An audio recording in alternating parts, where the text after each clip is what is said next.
سلامونه نیکی هیلې مینا او احترامات ملګرو نن د خپل د کور یو ډیران کم چې ورته کوړه ویلی شي په اردو کې که نه هغې تر راوخته منو د دې حالات چې مو ولید ډېر زیاتو او تیلی او څه ګندونه او هغه هر څه پکې دي شیشو بوتلې پکې هم دي نو په دې باندې لږ شروع کومه چې د دې نه خاوره جدا کمه او دغه ګن نور سیزونه چې جدا کم وسوځوم او دغه خاوره چې دا به زه داسې په کار راولم چې انشاءالله په دې کې به ګلونه کرم او د دې نه به ډېره فایده اخلم ډیران خو ډېر زیات قیمتي څیز دی بل دا زمونږ د کورونو ګندونه خو خامخا دا خو انسانان چې کوم ځای اوسېږي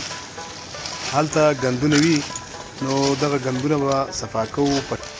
د هړ آخري لمحې دي دا چې کله وسوځولی شي ډیران پاک شي بیا به دغه بوټو ته وراچو او زیاتره بوټي چې دي هغه د ډیران سره ډېر زیات خوشحاله شي او په مخ کې په غټېدو شي نو دغه فایده به هم وشي او دغه ډیران چې دی دا ځای به هم صفا کړم نو په دې کې مې داسې سوچ راغی چې یاره دغه یو ولاګ ته جوړ کړم تاسو سره شریک کړم لازمي نه ده چې هر کار له مونږ دیاړې مارو ګورو زمونږ به کور وي غولی به وي غوجل به وي هر شی چې هغې دپاره مونږ بل کس چېرته هم نشو راوستی ځکه چې د کور دننه کارونه هم مونږ په بل کس کوو په پردي دیاړې مار یا داسې نو دا خو بیا ډېره مشکله شوه بله دا چې وجود به مې ورسره آزاد شي کار کوم هسې په کور کې ناست یم هغې نه ښه دا ده چې دغه ګندونه صفا کړم او یو ماحول را جوړ کړم او یو ښکلی ماحول را جوړ کړم نو زه به ترې هم خوند واخلم او دا ماشومان دلته ګرځي په خپو کې شیشې ځي ډیران دی نو د دغې نه به هم دا ماشومانان بچ شي لګیا یم ملګرو غرض مې دا و چې ډیرانونه زیاتره په دې ورځو کې راغونډول پکار دي او بوټو ته ویشتل پکار دي چې دغه بوټي مخ په ترقۍ شي بارانونه دي په شکال را روان دی نو انشاءالله دا به زموږ دپاره ډېره د فایدې خبره وي او بله دا چې دغه ګندونه پلاستیکونه دا د نالو ته ځي نالۍ راډکې شي او دغه پلاستیکونه هغه اوبه جام کي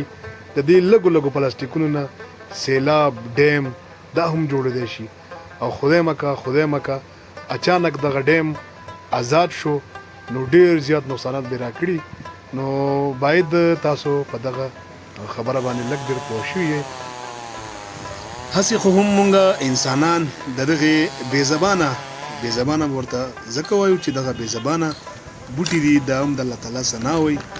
هم مونږ له اکسیجن راکوي د دغې بوټو له برکته دغه واورې وي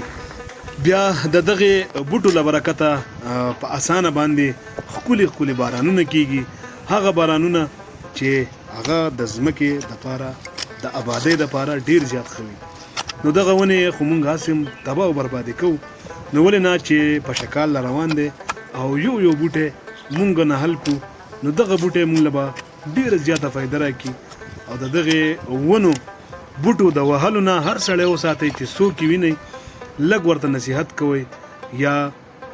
محکمې ته یا د هغې کم چې مشران دي هغو ته وینا کوئ چې یاره دغه مخنیوی وشي به هر حال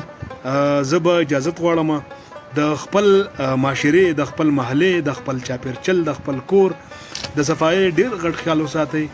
د لوی الله په امان ښاد آباد او بریالي اوسئ